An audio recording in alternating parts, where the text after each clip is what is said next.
देख रहे हैं वाराणसी लिंक मीडिया। आइए देखते हैं प्रमुख खबरें। नीट परीक्षा में अनियमितता की उच्च स्तरीय जांच की मांग को लेकर विद्यार्थियों ने किया प्रदर्शन।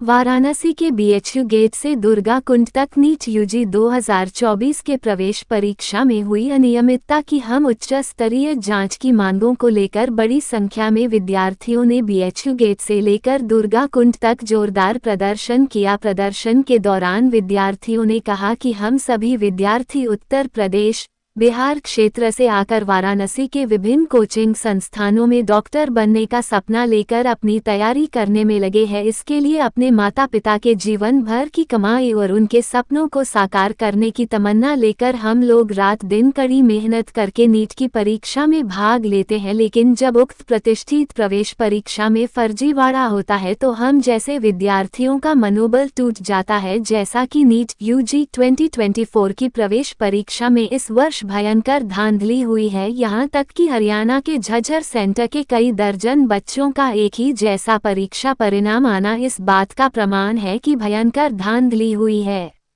ऐसे में हम लोगों की निम्न मांग पर उच्च स्तरीय जांच कराकर दोषियों के विरुद्ध कठोर कार्यवाही करने का निर्देश दे। नीट में पहली बार 1500 से ज्यादा लोगों को ग्रेस मार्क्स क्यों और किस आधार पर दिए गए?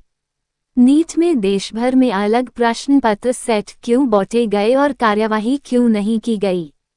देश भर में 67 बच्चों के 720 अंक कैसे आए और एक ही सेंटर से 720 वाले बच्चे कैसे आए? एनटीए अब तक तमाम राज्यों बिहार, महाराष्ट्र, हरियाणा, गुजरात इत्यादि में पेपर लीक कर दिया गया है तथा पेपर लीक के विषय में पटना में किए गए एफआईआर पर शांत क्यों है? सुप्रीम कोर्ट का 13 जून 2018 का फैसला क्लाट के पेपर के लिए था जो एक ऑनलाइन एग्जाम है। फिर नीट जैसे ऑफलाइन पेपर पर यह नॉर्मलाइजेशन फॉर्मूला के आधार पर लागू किया गया।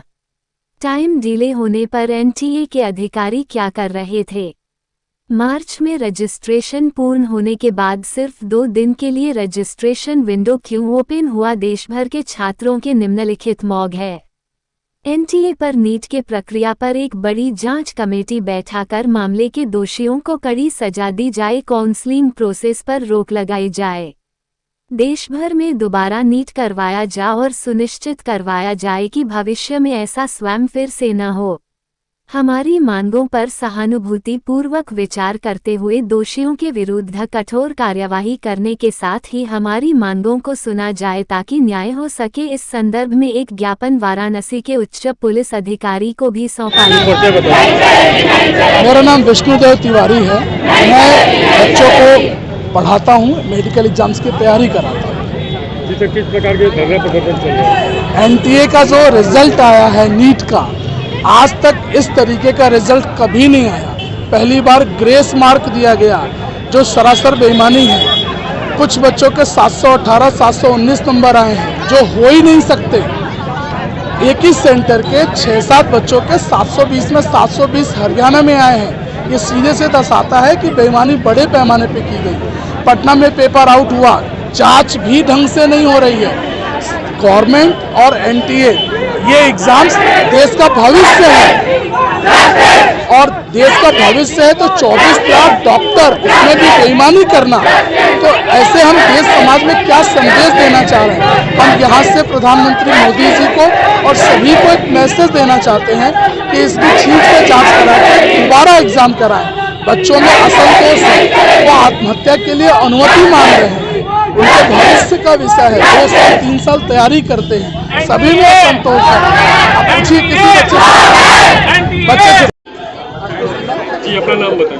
हमारा नाम कृतिक राज है और हमने नीट में 695 अंक पाए हैं और हमारा ऑल इंडिया रैंक 3473 है। आज बनारस से तमाम स्टूडेंट्स यहाँ बीएचयू गेट पर प्रोटेस्ट करने आए हैं एनटीए और नीट के इन रिजल्ट्स के खिलाफ, जिसमें कि काफ़ी ज़्यादा फ्रॉड हुआ है, बहुत ज़्यादा रैंक इन्फ्लेशन देखा गया है तथा काफ़ी सारे स्कैम सामने आ रहे हैं। कुछ लोगों को 718, 719 अंक भी आए हैं। एनटीए का दावा है कि उन्होंने ग्रेस मार्क्स दिए हैं और ग्रेस मार्क्स उन्होंने कुछ ही स्टेट्स में दिए हैं, पर उन स्टेट्स के बाहर भी ऐसे ग्रेस मार्क्स से केसेस आ रहे हैं जिनका कोई थोड़ा ठिकाना नहीं है कि वो किस आधार पर दिए गए हैं। एनटीए कहती है टाइम लॉस के आधार पर। तो क्या एग्जाम सेंटर पे एनटीए के ऑफिशियल्स और एनटीए की घड़ी नहीं थी जो कि वो हर एग्जाम के सेंटर पे देते हैं? तो फिर ये टाइम लॉस की बात कहाँ से आती है। और इसके अलावा सारे स्टूडेंट्स के साथ जो अन्याय हुआ है, एनटीए इस पर अब तक चुप क्यों है।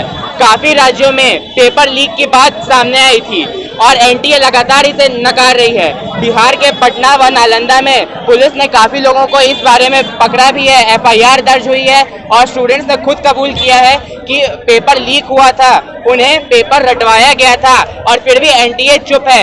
एनटीए ने सुप्रीम कोर्ट में और ऑफिशियल नोटिस में भी सीधे सीधे कहा है कि कोई पेपर लीक नहीं हुई है और इसके बावजूद वो कह रहे हैं कि पेपर का कॉम्पिटिटिव नेचर है, इस कारण से अचानक से इतने टॉपर्स बढ़ गए हैं। लेकिन क्या सीधे 2 से 67 ऑल इंडिया रैंक, वो भी सभी के सभी एक ही सेंटर से 8 से 10 ऑल इंडिया रैंक देखे गए, एक ही सेंटर से देखे गए हैं, क्या इस पर कोई शक खड़ा नहीं होता। स्टूडेंट्स को जस्टिस चाहिए।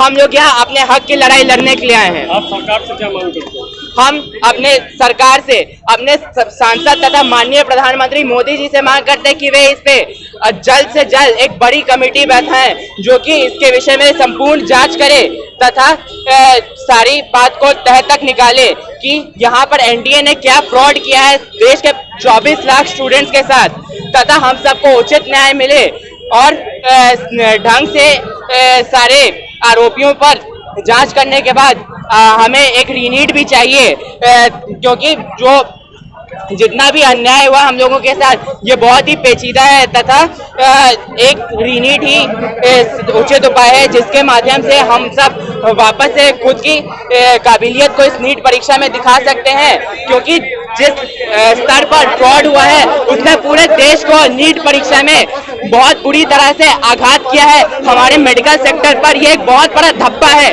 जो हमारे साथ इस बीच पिछले 2-3 महीनों में नीट की परीक्षा से हुआ है। नीट ने, एनटीए ने सबसे पहले रजिस्ट्रेशन विंडो को खोला, पेपर लीक को नकारा और अब हम स्टूडेंट्स की आवाज को दबाने की कोशिश कर रही है। उन्होंने इलेक्शन के रिजल्ट के दिन नीट के रिजल्ट को निकाला जिससे हमारी बात को दबाया जा सके। मीडिया में इस बात को छुपाया जा रहा है, एनटीए को जवाब देना होगा। धन्यवाद।